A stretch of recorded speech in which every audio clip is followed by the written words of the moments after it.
আমার ভাই আমার সকাল থেকে সন্ধ্যা পর্যন্ত মোবাইল টিপে টিপে মোবাইলে চার্জ যখন শেষ মোবাইল টিপতে টিপতে আমরা ঘুমাই গেছি।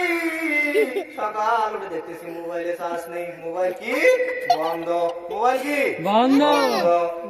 আমার বাইরে মাইকিং মাইক তো মাইকিং করতেছে সারাদিন নাকি কারেন্ট আসবে না, কারেন্ট আসবে 5টার সময়। কখন আসবে? 5টার সময়। 5টার সময়। 5টার সময় কারেন্ট আসবে, চার্জে দিব মোবাইল। দিন যায় না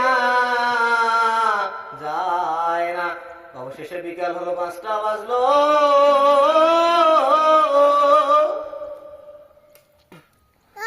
5টা বাজার সময় কারেন্ট আসছে, মোবাইল চার্জে লাগিয়ে দিয়ে মোবাইল টিপতেছি, এসএমএস করতেছি, এসএমএস এর রিপ্লাই নাই। কোথায় এসএমএস করতেছি? ওপারে। কোথায়? ওপারে।